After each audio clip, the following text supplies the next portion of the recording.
ಹನೂರಿನ ಶಾಗ್ಯದಲ್ಲಿ ಅರಣ್ಯಾಧಿಕಾರಿಗಳ ಗುಂಡಿಗೆ 3 ಬಲಿಯಾಗಿದ್ದರು.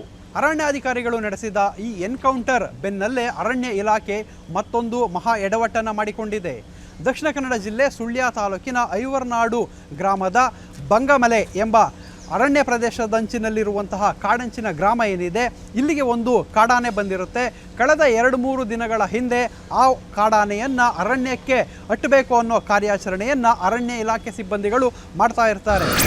ಅರಣ್ಯಾಧಿಕಾರಿಗಳು ಈ ಕಾರ್ಯಾಚರಣೆಯನ್ನು ಮಾಡುವಂಥ ಸಂದರ್ಭದಲ್ಲಿ ಗ್ರಾಮಸ್ಥರಿಗೆ ವಿಷಯ ತಿಳಿಸಿದ್ರೋ ಇಲ್ವೋ ಗೊತ್ತಿಲ್ಲ, ಆದರೆ ಅಲ್ಲಿ ಒಂದು ಎಡವಟ್ಟಾಗಿತ್ತು.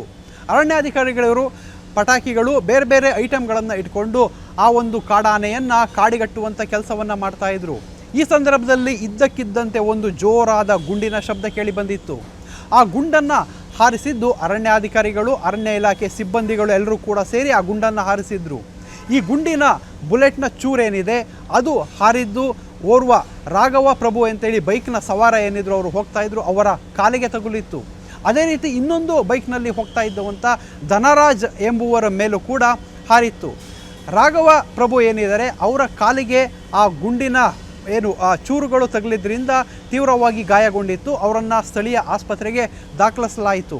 ಆದರೆ ಧನರಾಜ್ ಏನಿದ್ದಾರೆ, ಧನರಾಜ್ ಅದೃಷ್ಟ ಚೆನ್ನಾಗಿತ್ತು ಅನಿಸುತ್ತೆ. ಅದೃಷ್ಟವಶಾತ್ ಧನರಾಜ್ ಅವರ ಮೊಬೈಲ್ಗೆ ಆ ಗುಂಡು ತಾಗಿತ್ತು. ಅಂದರೆ ಧನರಾಜ್ಗೆ ಆ ಕೆಲ ಕ್ಷಣಗಳ ಹಿಂದೆ ಒಂದು ಫೋನ್ ಬಂದಿತ್ತು. ತನ್ನ ಪ್ಯಾಂಟಿನ ಜೇಬ್ನಲ್ಲಿದ್ದಂತಹ ಮೊಬೈಲನ್ನು ತೆಗೆದುಕೊಳ್ತಾರೆ, ಫೋನ್ನಲ್ಲಿ ಮಾತಾಡ್ತಾರೆ. ಅದಾದ ಬಳಿಕ ತಮ್ಮ ಮೇಲಿನ ಶರ್ಟ್ ಭಾಗದಲ್ಲಿರುವಂತಹ ಪಾಕೆಟ್ಗೆ ಆ ಮೊಬೈಲನ್ನು ಇಟ್ಕೊಳ್ತಾರೆ.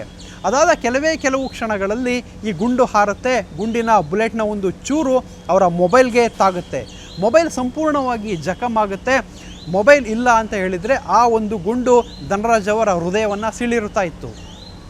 ಸೊ ಯಾವಾಗ ಈ ಎಡವಟ್ಟು ಅರಣ್ಯ ಇಲಾಖೆಗೆ ಗೊತ್ತಾಯಿತು, ತಾವು ಎಡವಟ್ಟು ಮಾಡ್ಕೊಂಡಿದ್ದೀವಿ ಅಂತ ಹೇಳಿ ಅರಣ್ಯಾಧಿಕಾರಿಗಳು ಏನು ಗಾಯಾಳು ರಾಘವ ಪ್ರಭು ಏನಿದ್ದಾರೆ ಅವ್ರನ್ನ ಆಸ್ಪತ್ರೆಗೆ ಸೇರಿಸ್ತಾರೆ.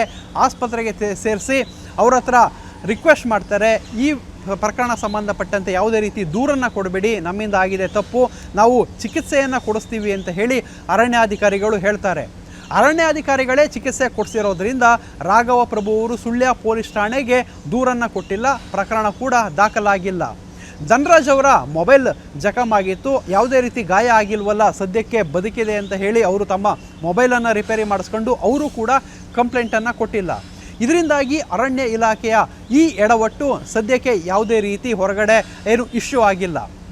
ಅಂದರೆ ಇಲ್ಲಿ ಪ್ರಮುಖವಾಗಿ ಗಮನಿಸಬೇಕಾದ ಅಂಶ ಅಂತ ಹೇಳಿದರೆ, ಆನೆಯನ್ನು ಓಡಿಸುವಂಥ ಸಂದರ್ಭದಲ್ಲಿ ಸಿಡಿಮದ್ದುಗಳನ್ನು ಬಳಸ್ತಾರೆ. ಆ ಜೋರಾಗಿ ಸೌಂಡನ್ನು ಮಾಡ್ತಾರೆ. ಸೌಂಡನ್ನು ಮಾಡಿ ಮತ್ತು ಬೆಂಕಿಯನ್ನು ಹಾಕುವಂಥದ್ದು. ಸೊ ಬೆಂಕಿಯನ್ನು ಹಚ್ಕೊಂಡು ಸಿಡಿಮದ್ದುಗಳನ್ನು ಹಾರಿಸ್ಕೊಂಡು ಮತ್ತು ಸೌಂಡೆಲ್ಲ ಮಾಡ್ಕೊಂಡು ಆನೆಗಳನ್ನು ಕಾಡಿಗೆ ಓಡಿಸುವಂತಹ ಕ್ರಮ ಈ ಹಿಂದಿನಿಂದಲೂ ಕೂಡ ನಡೆದು ಬಂದಿದೆ. ಇದಕ್ಕೆ ಸ್ಥಳೀಯರು ಕೂಡ ಸಹಕಾರ ಕೊಡ್ತಾರೆ. ಅರಣ್ಯಾಧಿಕಾರಿಗಳು, ಸಿಬ್ಬಂದಿಗಳು ಕೂಡ ಇದೇ ಕಾರ್ಯಾಚರಣೆಯನ್ನು ಹಲವು ದಶಕಗಳಿಂದ ಕೂಡ ಮಾಡ್ಕೊಂಡು ಬಂದಿರುವಂಥದ್ದು. ಅಂದರೆ ಇಲ್ಲಿ ಏನು ಕಾಡು ಪ್ರಾಣಿಗಳ ಮತ್ತು ಮಾನವನ ಸಂಘರ್ಷ ಇದೆ, ಇದು ಆವಾಗವಾಗ ದಕ್ಷಿಣ ಕನ್ನಡ ಜಿಲ್ಲೆಯ ಸುಳ್ಯ, ಕಡಬ, ಪುತ್ತೂರು ಈ ಭಾಗದಲ್ಲಿ ನಡೆಯುವಂಥ ಸಂದರ್ಭಗಳಲ್ಲಿ ಇದೇ ರೀತಿ ಮಾಡ್ತಾಯಿದ್ರು. ಆದರೆ ಇಲ್ಲಿ ಒಂದು ಅನುಮಾನಕ್ಕೆ ಕಾರಣ ಆಗಿರೋದೇನಂತ ಹೇಳಿದರೆ, ಯಾವುದೇ ಅಪಾಯ ಬಂದಂಥ ಸಂದರ್ಭದಲ್ಲೂ ಗಾಳಿಯಲ್ಲಿ ಫೈರ್ ಮಾಡ್ತಾರೆ. ಅಂದರೆ ಆನೆಯನ್ನು ಓಡಿಸ್ಲಿಕ್ಕೆ ಸೌಂಡ್ ಆಗಬೇಕು ಅನ್ನೋದು ಒಂದೇ ಉದ್ದೇಶಕ್ಕೆ ಫೈರ್ ಮಾಡುವಂಥದ್ದು, ಅದನ್ನು ಗಾಳಿಯಲ್ಲಿ ಮಾಡ್ತಾರೆ. ಆದರೆ ಈ ಫೈರ್ನ ನೇರವಾಗಿ ಯಾಕೆ ಮಾಡಲಾಯಿತು ಅನ್ನೋ ವಿಚಾರ ಈಗ ಬಯಲಾಗಬೇಕಾಗಿದೆ. ಸದ್ಯಕ್ಕೆ ಪ್ರಕರಣ ದಾಖಲಾಗದಿರೋದ್ರಿಂದ ಯಾವ ತನಿಖೆಯನ್ನು ಕೂಡ ಪೊಲೀಸ್ ಇಲಾಖೆಗೆ ಮಾಡಲಿಕ್ಕೆ ಸಾಧ್ಯ ಆಗೋದಿಲ್ಲ. ಆದ್ದರಿಂದ ಈಗ ಅರಣ್ಯಾಧಿಕಾರಿಗಳು ಒಂದು ಲೆಕ್ಕದಲ್ಲಿ ಬಚಾವಾಗಿದ್ದಾರೆ ಅಂತಲೇ ಹೇಳ್ಬೋದು. ಸದ್ಯಕ್ಕೆ ಯಾವುದೇ ರೀತಿಯ ಪ್ರಕರಣ ದಾಖಲಾಗಿಲ್ಲ, ಇದರ ಮೇಲೆ ತನಿಖೆ ಕೂಡ ನಡೀತಾ ಇಲ್ಲ. ಆದರೆ ಸರ್ಕಾರ ಇದರ ಬಗ್ಗೆ ಗಮನ ಹರಿಸಬೇಕಾಗಿದೆ. ಯಾವ ಉದ್ದೇಶಕ್ಕಾಗಿ ಕೆಳಭಾಗದಲ್ಲಿ ಗುಂಡನ್ನು ಹೊಡೆಯಲಾಯಿತು, ಅಕಸ್ಮಾತ್ ಅವರು ಹೊಡೆದಂತಹ ಗುಂಡು ಕಾಡು ಪ್ರಾಣಿಗಳಿಗೆ ತಗುಲಿದ್ರೆ ಏನಾಗ್ತಾ ಇತ್ತು, ಇಲ್ಲ ಅಲ್ಲಿ ದಾರಿ ಹೋಗರು ಯಾರ್ಯಾರಿದ್ರು, ಬೈಕ್ನಲ್ಲಿ ಹೋಗ್ತಾ ಇದ್ರು, ಆ ಒಂದು ರಸ್ತೆಯಲ್ಲಿ ಹೋಗುವಂಥ ಸಾಕಷ್ಟು ಜನರಿದ್ದರು, ಅವರಿಗೇನಾದರೂ ತಗಲಿ ಜಾಸ್ತಿ ಏನಾದರೂ ಪ್ರಾಣಾಪಾಯ ಸಂಭವಿಸಿದರೆ ಯಾರು ಜವಾಬ್ದಾರರಾಗ್ತಾಯಿದ್ರು. ಸೊ ಈ ಎಲ್ಲ ಪ್ರಶ್ನೆಗಳು ಈಗ ಸ್ಥಳೀಯರಲ್ಲಿ ಕೇಳ್ತಾ ಇರುವಂಥದ್ದು. ಸದ್ಯಕ್ಕೆ ಈ ಒಂದು ಪ್ರಕರಣವನ್ನು ಸುಮೋಟೋ ಪ್ರಕರಣವನ್ನಾಗಿ ದಾಖಲಿಸಿ ತನಿಖೆಯನ್ನು ಮಾಡಬೇಕು ಅನ್ನೋ ಒತ್ತಾಯಗಳು ಕೂಡ ಕೇಳಿಬಂದಿದೆ. ಸದ್ಯಕ್ಕೆ ಏನು ಮಾನವ ಮತ್ತು ಕಾಡು ಪ್ರಾಣಿಗಳ ಸಂಘರ್ಷದ ನಡುವೆ ಈ ರೀತಿ ಹಲವಾರು ಎಡವಟ್ಟುಗಳನ್ನು ಅರಣ್ಯ ಇಲಾಖೆ ಮಾಡ್ಕೊಳ್ತಾ ಇರುವಂಥದ್ದು. ಅರಣ್ಯ ಹಿರಿಯ ಅರಣ್ಯಾಧಿಕಾರಿಗಳು ಈ ಬಗ್ಗೆ ಗಮನ ಹರಿಸಬೇಕು. ಸರ್ಕಾರ ಈ ಭಾಗದಲ್ಲಿ ಗಮನ ಹರಿಸಿ ಎಲ್ಲ ರೀತಿ ಏನೇನು ಆಗಿದೆ ಅನ್ನೋ ವಾಸ್ತವಾಂಶವನ್ನು ಜನರಿಗೆ ತಿಳಿಸೋ ಕೆಲಸವನ್ನು ಮಾಡಬೇಕಾಗಿದೆ. ಕ್ಯಾಮ್ರಾಮನ್ ರಾಜೇಶ್ ಜೊತೆ ಪೃಥ್ವಿರಾಜ್ ಬೊಮ್ಮನಕೆರೆ, TV9 ಡಿಜಿಟಲ್, ಮಂಗಳೂರು.